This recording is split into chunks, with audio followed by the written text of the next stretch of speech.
Welcome back to Buying Local. I'm your host, Mike Nelson from Five Towers Media. Just a quick little bumper here before we get to the episode. What you're about to hear is actually taken from our Blue Collar Startup podcast. If you're not familiar with Blue Collar, it is the number 8 out of top 35 Blue Collar podcasts on the internet right now, according to FeedSpot anyway.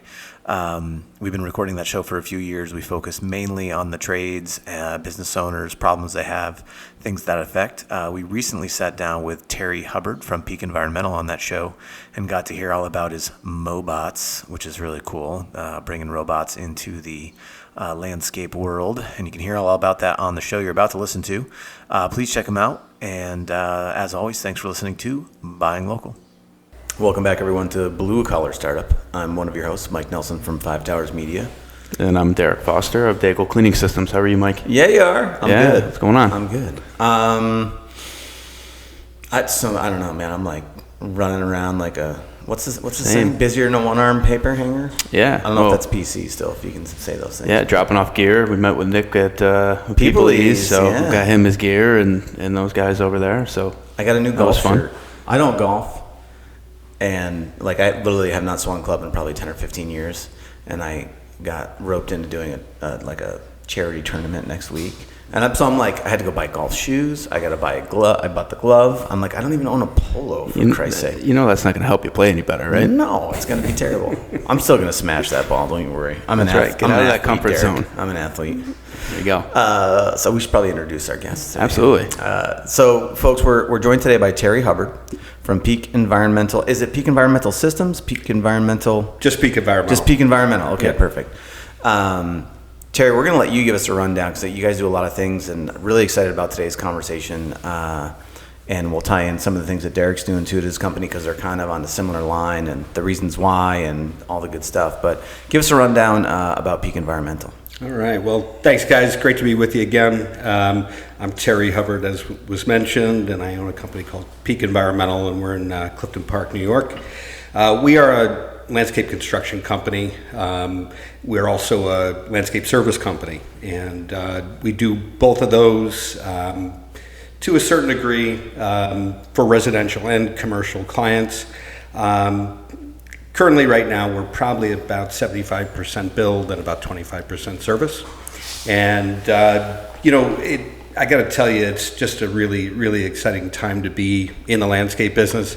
It really is one of those trades where, early on it always seemed like, you hear the derogatory terms like land scraper or, something like that. And, people would look down on kind of that trade versus, say, a trim carpenter, a plumber, an electrician. But I think it's pretty obvious to most people these days when they're looking at the backyards that are being built, the commercial properties and the investments they're putting in the landscape these days, that we do some awesome stuff. Yeah. And it's not a single trade. Like, we're really a general contractor. We're a builder and we're a general contractor that self-performs a lot of what we do. Mm-hmm. So I've never been, more excited about being in this business than I am, right now, because we're really just seeing great projects and innovation permeate right through our whole industry. So it's pretty awesome. But, long and short of what we do is we pride ourselves, and it's part of our logo, we're landscape construction professionals. Most of our work is design build or bid build. Mm-hmm. So we're working with architects, engineers, we have blueprints, and most of the projects start usually with a site work crew that goes in and roughs in all the utilities, foundations, that type of stuff, and then we go into hardscapes, foundations, structures, and once that's done, we make it look pretty. We put lighting systems and irrigation systems in and plan it all up and make it look great, But it definitely it's a passion, no doubt, and we're really fortunate because we've been able to build some really, really gorgeous stuff. Yeah. So. And to your point earlier, I mean, I know a lot of landscapers, right? A lot of landscape companies, and many of them are pretty wealthy men and women. It's a great industry to be a part of. There's a lot of money to be made in it, a lot of opportunity. And you're probably at this point, you're probably turning down work. I mean, there's just so much work out there and so much demand and so little I know it probably doesn't seem like it to you sometimes because you're going up against the probably the same 6 companies that you always run into on those bids, but everyone turns around, and it's hard for them to find quality people. They're good people that are in the industry, have been in a while, know what they're doing, and take a professional approach that you do.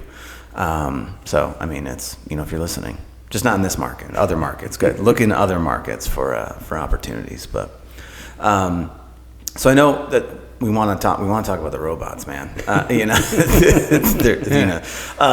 he came and greeted me when I got out of the truck in the parking lot here. Yeah, same thing. And just so you guys know, for our listeners, Terry and his company recently incorporated the Mobots. Can we call them? Do they call them Mobots? They probably already do. Yeah, robotic mowers, auto mowers, Mobots. I like that. I've never heard it. Yeah, I coined that. Everybody. That's me. That's me. You heard it here first. Copyright. But the Mobots is just same thing. I got out and this thing basically greeted me. It came up to the gravel line, turned around, and it was perfect lines. Yeah, perfect, and not diagonal lines, like you're putting the lines in the lawn. Is pretty wild. Yeah, there's a setting on them where you can either stripe it or do a checker. Or do a checker. Yeah. So you ask the customer what they want, and you set the robot to do it. So it's pretty cool. I think I'm partial to the checker. Yeah, are they using those at baseball fields? Yeah. Seems like a really good application. So I was at Fenway Park last year, and I did a tour. I was out there midsummer. And sure enough, we're a dealer for Husqvarna, and that's the robots that we're using. Oh, nice. And Husqvarna had 2 robots out there striping the outfield while we were doing the tour. Wow. So, yeah, nobody has to mow the field anymore. Yeah. So good mowers. That's what I got at home. Shout Husky? out to Husqvarna. Yeah, shout out to Husqvarna. I got Husky everything. My chainsaw, anything. If it needs to take a licking and keep on ticking, you got to go Husky as far as I'm concerned. Feel free, Husqvarna, to sponsor the show. They are not an official sponsor, everyone. So tell us about, how did the Mobot, how did the Mobot even come to be a thing for you guys? Well, this is I think a longer story than that, and I'll start with about 2012. I started looking at service. We were trying to get more commercial snow plowing, and we realized that the guys that were getting all the commercial snow were doing the lawn work as well. Mm-hmm. So I don't, to this day, I don't even know how to run a zero turn. Maybe I've told you that before, but I'm not a lawn guy by any means. But I had to start this division, and I was down in Louisville, Kentucky, at one of our national conferences put on by the National Association of Landscape Professionals, and I was looking at the sponsorships and all the gold sponsors. I'd never heard of these companies. And so I started doing a little Googling, and it was pretty obvious very quickly that a large part of them were billion-dollar chemical companies that were sponsoring a landscape industry. And for me, I own a company called Peak Environmental. I'm into clean water and, and things like that. And so it really just kind of rubbed me the wrong way. I'm going, why are these billion-dollar chemical companies sponsoring our event? We should not be using those chemicals, So, but as you start getting into the commercial maintenance world, it's a highly competitive market. It's all about hours, how quick you can do it, and how green you can make the grass. And nobody's interested in hearing about robots. They don't want to hear about pesticide-free lawn care applications that cost 30% more.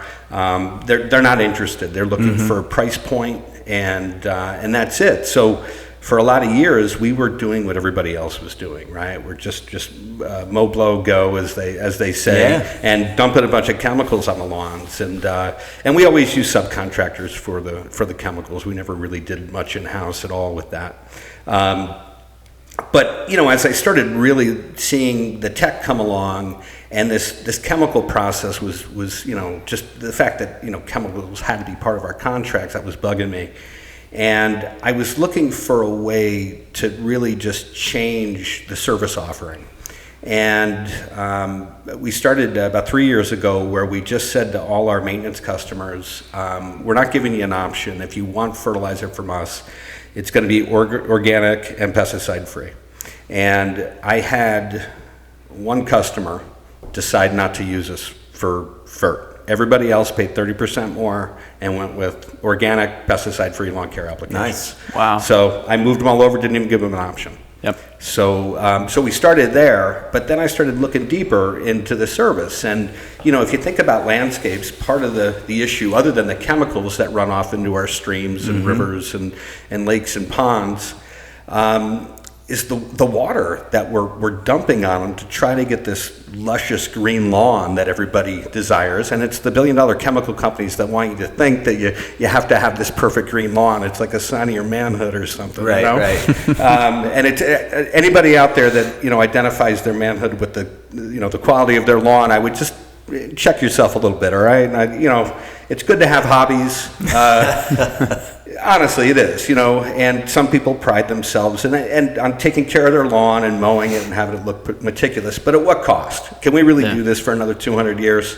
Right. Dump chemicals into our rivers and streams? Oh, I'm with you, man. You know what I mean? Like, it's kind of nuts to me. So, and by the way, like, I can think of 150 other things I'd rather be doing than mowing my lawn. Same. 150 at least. That's why I got sheep.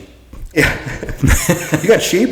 Well, actually, I just destocked, so I don't currently have sheep, but I had sheep for the last few years, and I didn't have to mow anything. I just put the sheep on them for 3 days, and lawn's taken care of. Yeah, that's great. That's great. And they refer on, the front end of them eats the grass, and the back end fertilizes as they pass through. So maybe we should add that as a service. I think maybe. I had a conversation with one of the people at my kids' preschool where they had this like dead patch of grass, and they're like, "Yeah, I don't know what to do to get grass grown." I'm like, I know what to do. I'm like, throw some hay on it, throw some sheep in there. I'm like, they're gonna poop, they're gonna eat the hay is gonna decompose, it's gonna bring the soil back to life. The seeds that are in the hay are gonna help get you some green stuff growing up through there. It's all you gotta do.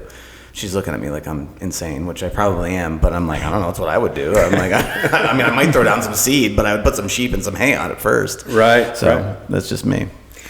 So, but yeah, as you really start looking at, our industry and how we've been, building landscapes, it is based on this beautiful lawn that has to be meticulous. There's not a lot of care, especially in the Northeast, for water use, right? The water's relatively cheap, so we just dump it on there. And, most of the home builders, not for anything, there's some good ones out there that value topsoil, but we're in Clifton Park. I mean, everybody uses the poor man's topsoil, which is sandy loam, and they dump it all over the site. And, I mean, it's sterile. Yeah, it's like not great for growing grass. You need chemicals and water to get a nice lawn, and lots of it. So, there's so many things that we can do. Topsoil in the beginning is one of them. High quality topsoil that's got at least 4 inches thick. When we do that, we can not dump as much water on it, and we can not put as much chemicals on it. Some of the other things that we look at are just renovating the properties and limiting the amount of lawn that we're actually having to care for. So again, less water, less chemicals, right? Naturalizing a lot of those spaces so we can bring in wildlife, right? I know a lot of people, especially with HOAs, would think, well, we don't want some meadow out in the front of the lawn. We want perfect little houses in a row with the green lawn. But you can do this and really have great aesthetics and have it look awesome. So, minimizing the lawn is a big thing. Controlling the amount of irrigation and chemicals you're putting on it, making sure you got good topsoil. And then you get into the robot mowers and electric equipment, as well. Like, if you live in a subdivision, I don't, but we've worked in plenty, and the noise that goes on there during the day is nuts. The amount of landscape companies coming in with trucks and equipment, loud leaf blowers and stuff. And you're seeing right now that there's legislation all over the country happening. A lot of it's in cities, but they're all making you go to electric equipment.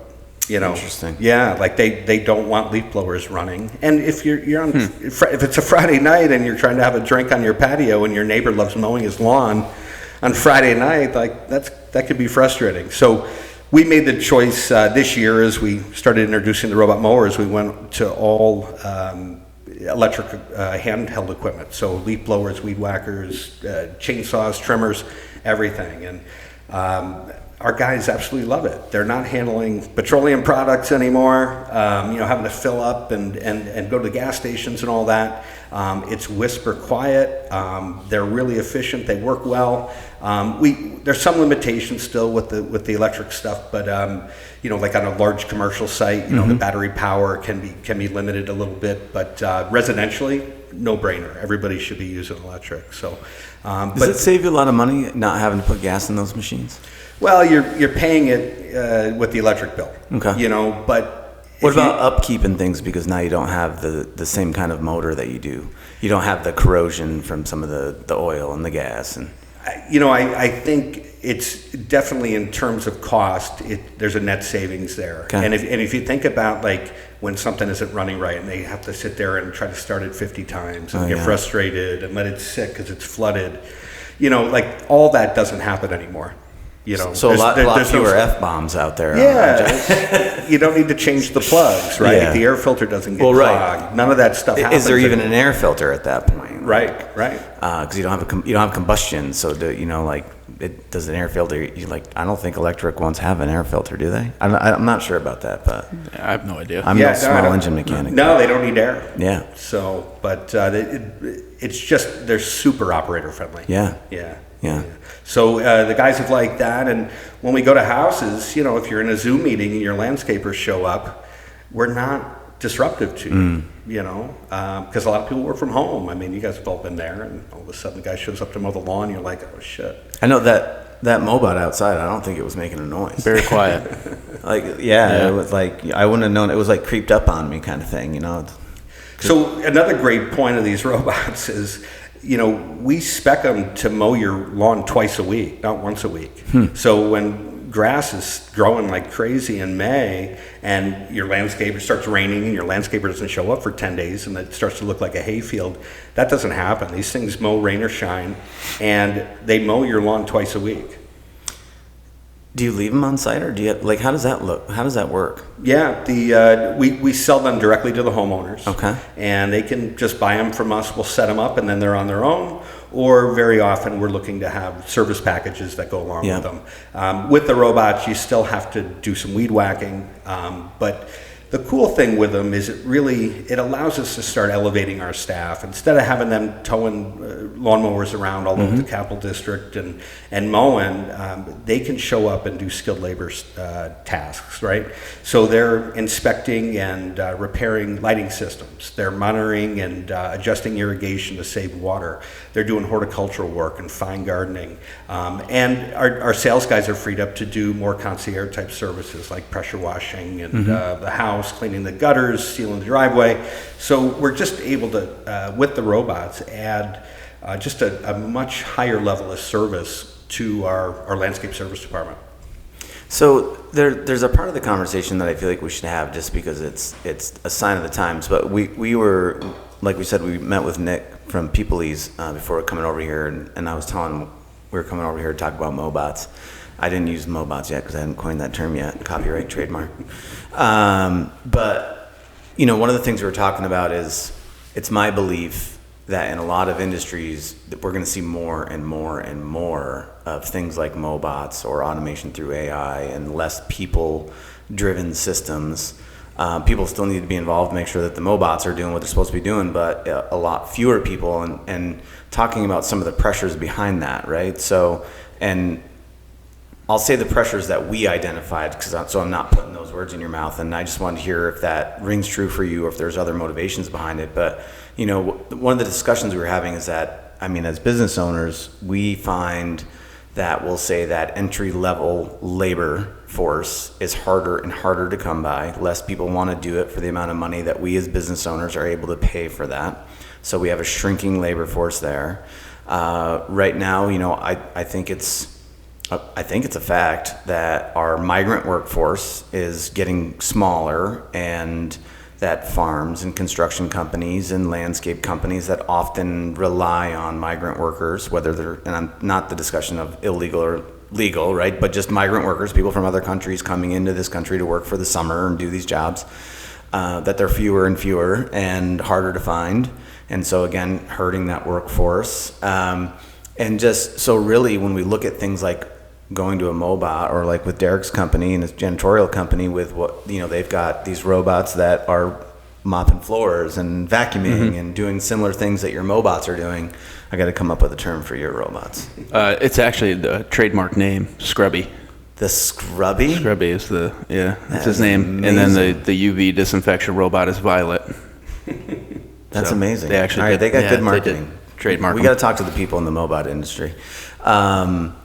So those were just some of the factors that we were talking about that we see, and even like in the marketing industry with, AI is obviously a huge thing. Image generators, video generators, ChatGPT, Grok, taking care of all the text and copy and research and all these other things. So when you were looking to add these robots, like, were you seeing any of those kinds of pressures, or is it more just the opportunity came up and you looked at ways to implement it in your business that made sense, and then you found what you're doing? Or what were some of the, kind of reasons for you to bring them in, other than what you just described?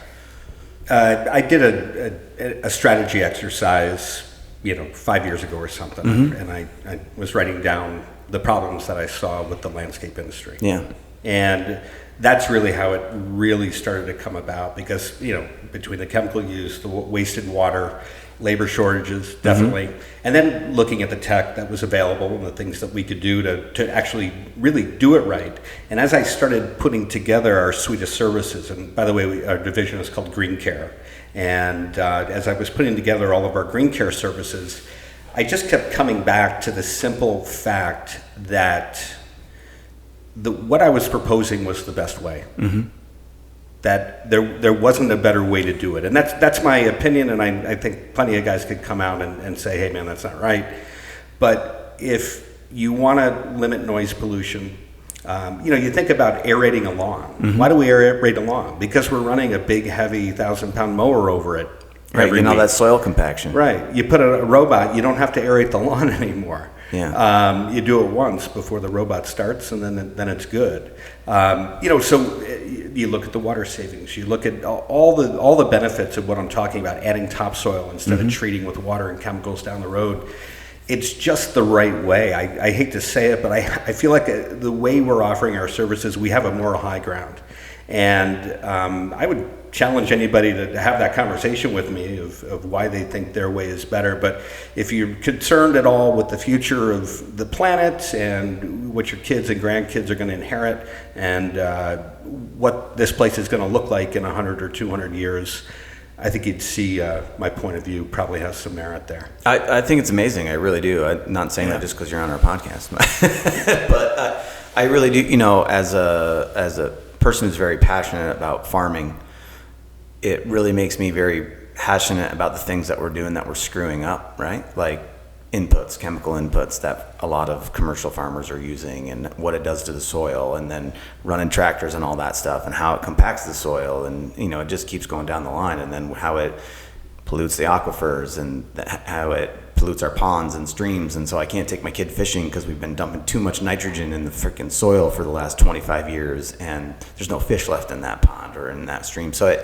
I think it's amazing, and I think you say moral high ground, which almost makes it sound like you're set, but I think it's a good moral high ground, though. I think that's a good hill to die on, personally. You mentioned you were doing a strategy exercise. I would be really curious. Is that something you do often, yearly, and what does it entail when you do strategy exercises for your business? I'd be lying if I said it was anything formal. Okay.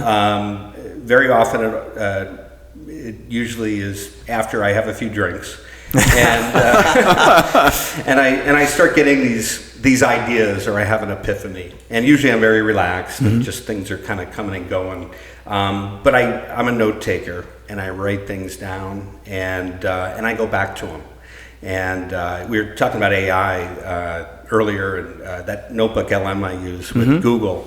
I've literally taken all of my notes and everything I've learned or thought was cool for the last 15 years and downloaded them into a single notebook.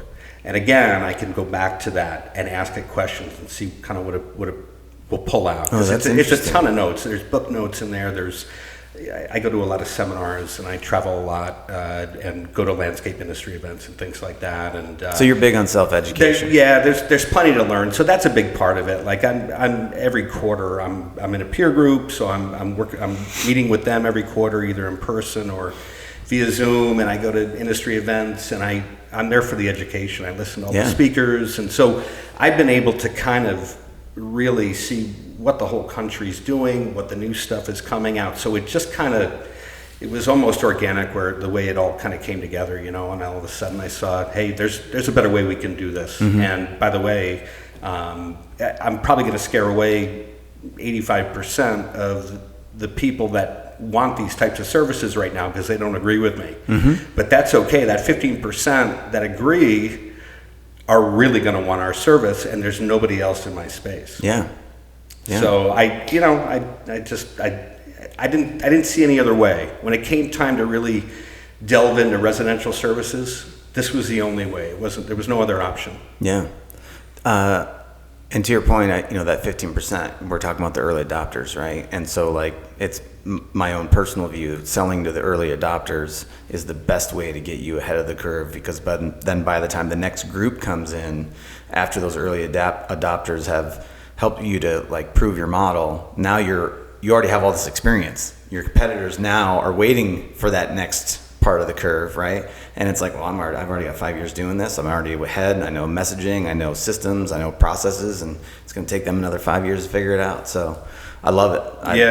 It's amazing. Very forward thinking. Yeah. Thank you. You mentioned a peer group. Is that industry specific or is that regional? Yeah, no, it's a landscape industry peer okay. group.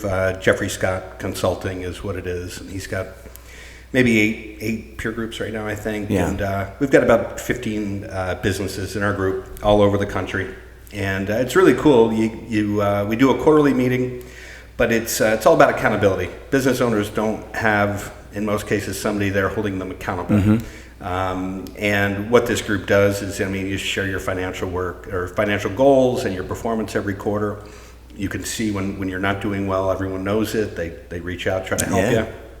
And then we go to somebody's business every 6 months.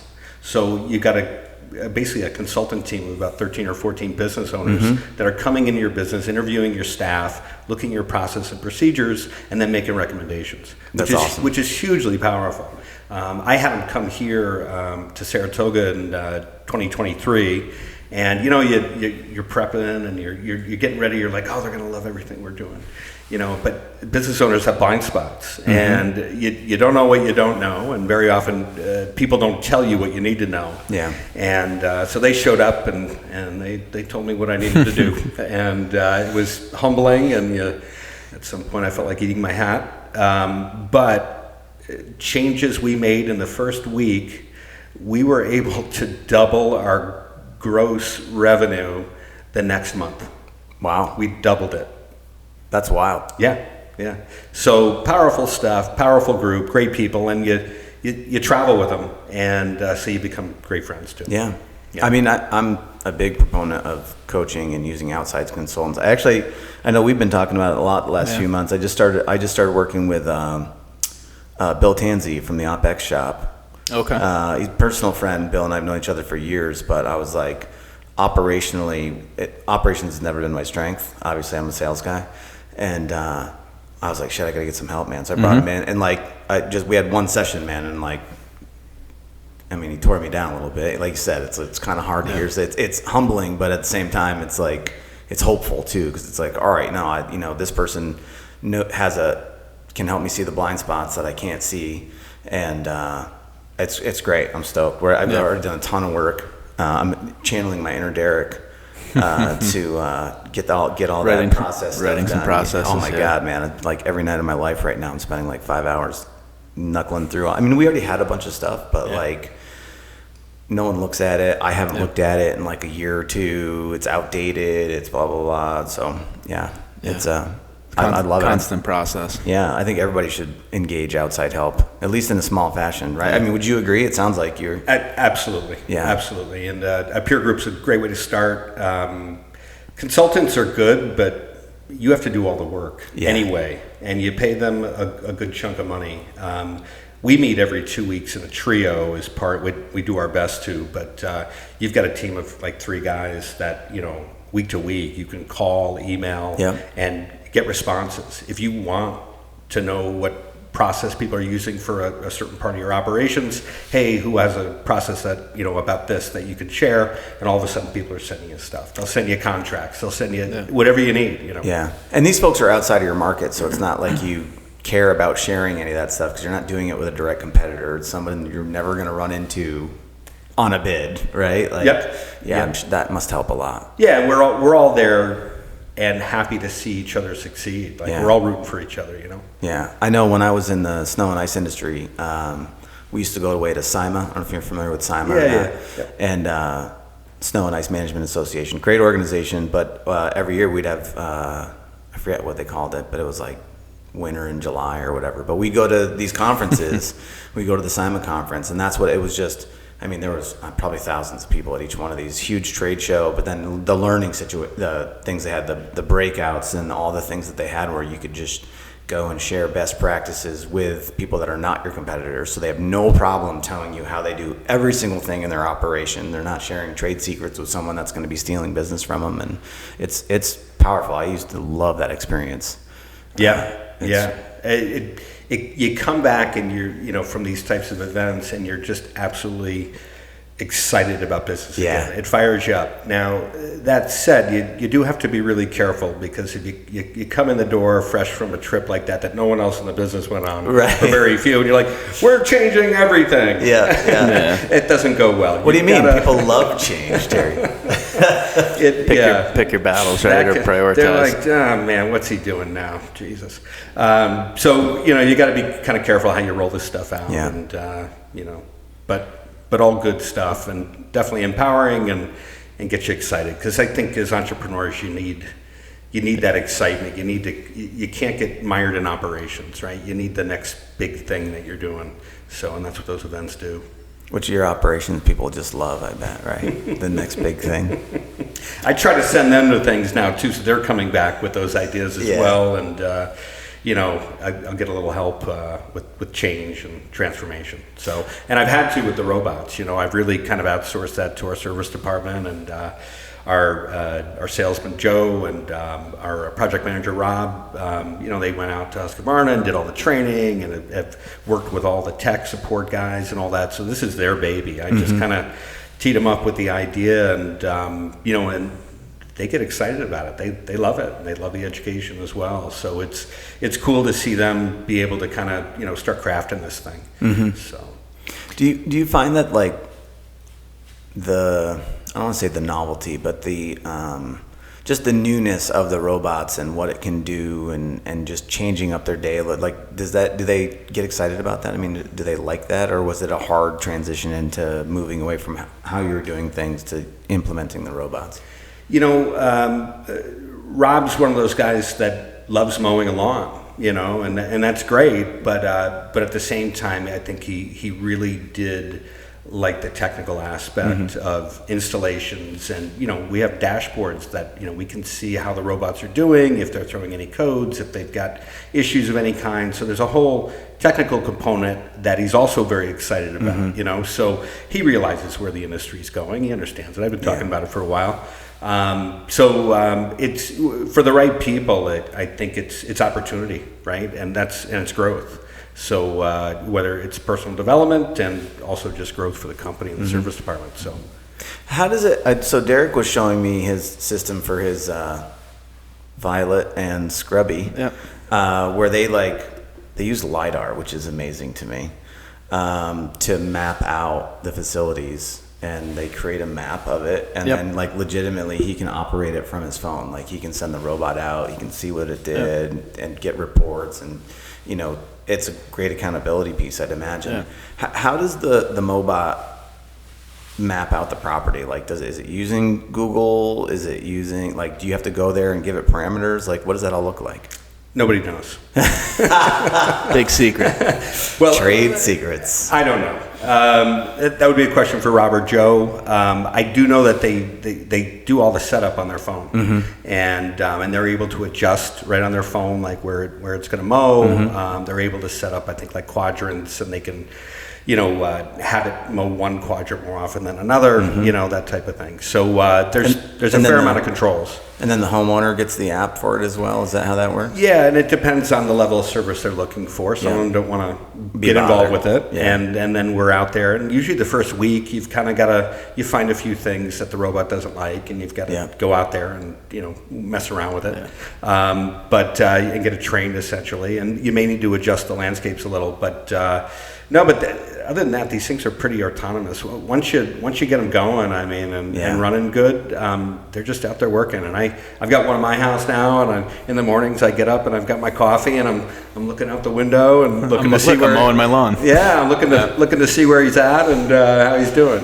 So it really is pretty cool. I don't know if you have small kids. I have a 5-year-old that likes to jump on the Roomba and go around in circles, and then eventually they break. Can you ride these little Mobots? No, if you get close to them, they stop, and the blades shut off. Like they have that awareness. If I have dogs that like to go up to it and bark, and that's starting to wear thin. They're not doing it as much, but the thing just sits there and waits for the dog to stop barking and get out of the way, and then it keeps on mowing. Wow. So yeah, I wouldn't have that much patience. Yeah, it's pretty cool. It is. That is wild. Yeah, and they learn. They tell us they learn. It's all part of the algorithms. As they're doing the lawns, they're trying to figure out the most efficient routes to save battery and all that. So like the first couple of weeks, the thing's just kind of learning and dialing it all in so it can actually do it efficiently. So from a service and sales area for you, where do you cover? So. Construction, we have a much bigger footprint. What we say is with service that we're Saratoga County. Okay. So we just cover Saratoga County and that's it. If we've got a large build project in Albany County and they require a high level of service after the build, then we'll go take care of them by all means. But we're not trying to just add one-off services outside of the county. So do you look for like route density and things like that when you're trying to be more efficient as a company, or? Yeah, route density is great. You've got to get really aggressive with price, and we honestly haven't been that strategic with our service. I think really we're because of how we're offering it and what we do, we're really just trying to find the people that want the service level that we offer. Yeah. And there aren't, a lot of people don't want that level of service. Right. They don't. So we're really just trying to connect with the right customers. And, we got to drive there. So it is what it is. If I had 10 mow crews and we were all out, just trying to keep these mowers busy, by all means. But, if you're going to a site and performing all kinds of services throughout the season that isn't just mowing, the reality is mowing, guys are charging, I don't know, with equipment and everything, it might be $70-$80 an hour, but you go to irrigation service, it's $150 an hour. Yeah. So the route density all of a sudden doesn't become as important because, the dollar amount per visit is much higher at that point. So for you guys, do you find like in the past before...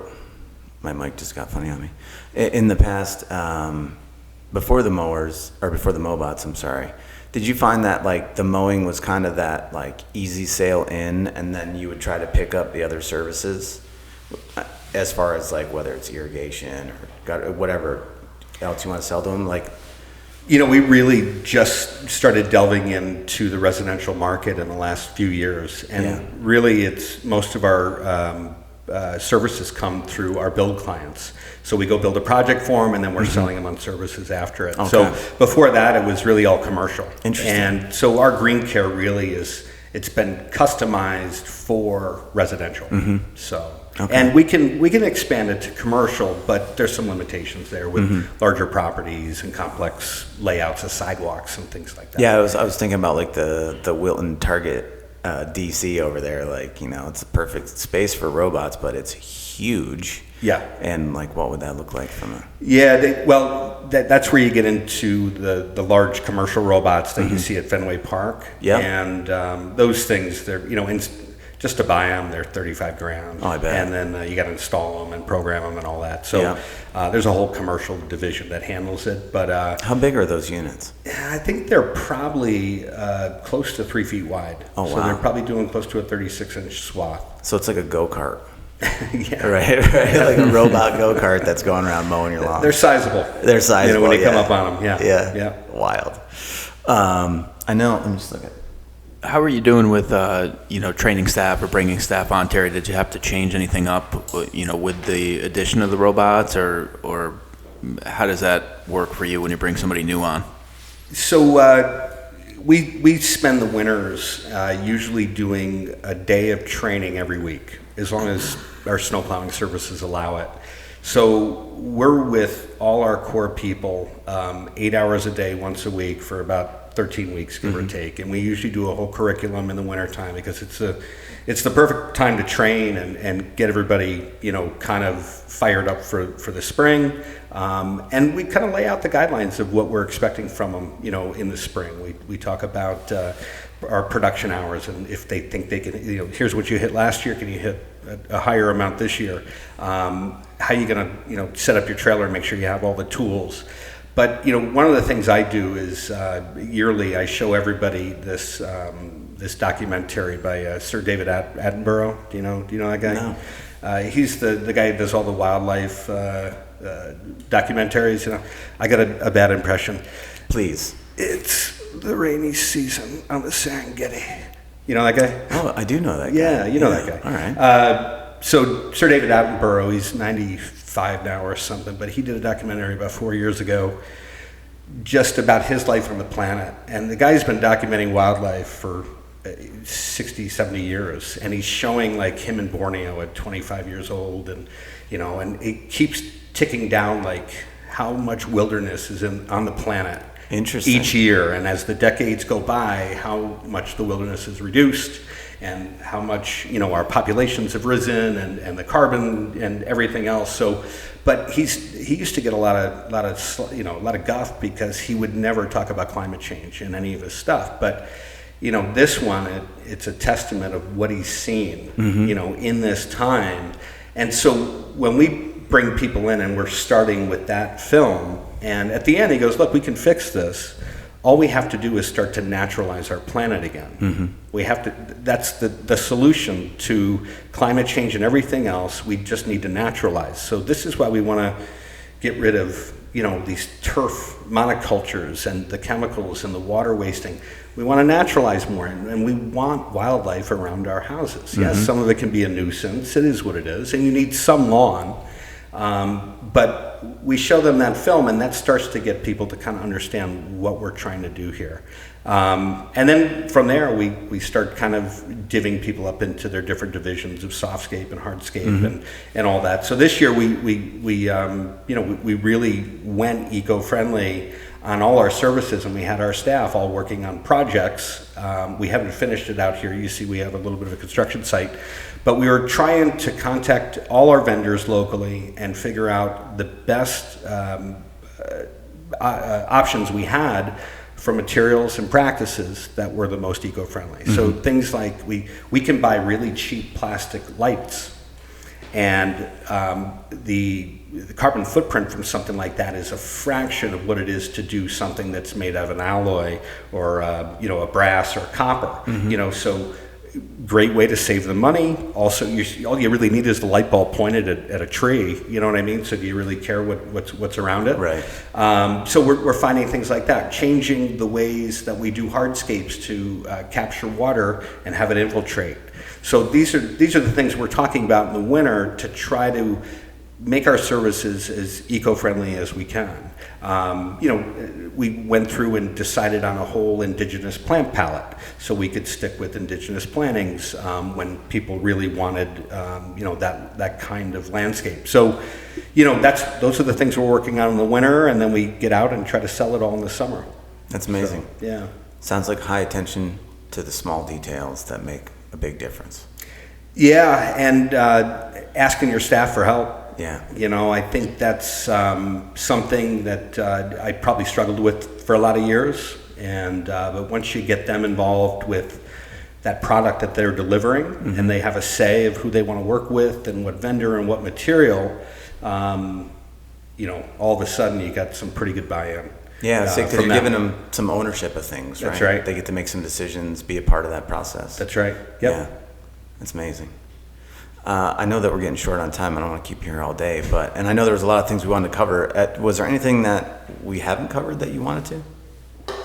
I think we've covered most of it. Most of it, yeah, I think so. Yeah, I'm interested in hearing more about Derek's robots. Yeah. So you want to tell us I about could talk your all robots? afternoon about that, About but the robots? yeah, we'll save that for another episode. Okay. Well, you got to give us something, Derek. You can't leave the audience hanging. No, very similar. I mean, it's for us, it's really been an engagement for our staff. They kind of see where things are going, and again, to Terry's point, probably along the same lines, it's being on the cutting edge and what's to come in the future, and they're able to be a part of that. So taking away some of the day-to-day tasks that are more physically demanding and allowing them to be repurposed to do some of the more detail work or pay attention to some of the more detail items that we might not always get to every single day. So for us, it's been a slow implementation, but we're starting to see it pick up and take some traction, which is cool. So yeah, that's the point I think that most people misunderstand. These things aren't gimmicks. It allows us to offer better service, period. Absolutely. And that's why you do it. At some point, it'll be cheaper as well. Better service and cheaper. Right now, we're still trying to figure it all out. Yeah. So. Well, and it sounds like, both of you kind of touched on the fact that it gives your current staff the ability to focus on higher level tasks or more detail oriented tasks that they couldn't focus on before, which in turn, I'm sure they enjoy that. Well, and in our industry too, I don't know so much about mowing lawns. It's a little bit different, but we can clean an area in a building, and 5 minutes later, it's somebody walked over it, and it's dirty again. Well, with the robot, at least there's that accountability piece to where you can print out a nice report of everything that the robot had did, what time it went through, and the customer has that transparency so they can see what's being done. Well, and like you were saying, like you can run the mower twice a week if you want to, right? Yeah. No harm, no foul. Right. And for you, like Same thing. if You something could run it happens, twice a day. You could, if 4 hours later someone walked through with muddy boots, you hit play on the old app and that thing goes and cleans it up. It's wild. As opposed to having to roll staff out, get them into a Load truck, up a van. get the whole thing. Like That's the other thing. Mobilization is not, getting any less expensive. We went through it with a customer the other day, and they were like, well, what is this? And I'm like, well, it costs us money in order to get people to your location that's an hour away, and we're barely covering our costs for that, and it's eye-opening for people, but definitely a game changer. yeah, it's amazing. The future is now. Exciting time to exciting time to be in, be alive and be in business. Yeah, It's cool. I'm fascinated by all the things that are happening. For the good and the bad, it is grab the popcorn and just sit down, man. Sit back and watch. Holy Let it all happen. Terry, the big question, obviously, if you were going to tell our audience one thing about being in the trades, about operating a business, about doing what you do, if you're going to tell somebody one thing, what would that thing be? I would tell you to really consider the landscape industry. There's a tremendous amount to offer. We've got carpentry and heavy equipment operation, plumbing, electrical, hardscape, masonry. There's just a tremendous amount of opportunity. When you get tired of doing one thing, very often you end up getting tasked to do something else. So it stays very interesting all the time. I always kind of thought, nothing against a roofer, but if I went and had to put shingles on every single day, I would be done in about a month. And how about today? It's 93 degrees outside. Let's start early in the morning. That's right. But the landscape industry really is a great industry, and at the end of the day, we get done with projects. They're fantastic, and everybody's really excited. That's a really great feeling to have, that we're not just doing a piece of it, but we're doing the entire thing. And just the amount of opportunity within one business to find different paths, how you could help it. On top of the trades, you can move up into sales and technician and an account rep. There's all kinds of things that you can do within the industry here. Commercial driving. So, I know we're short on time, but are there any trade schools or educational opportunities for people who are interested in the landscape industry?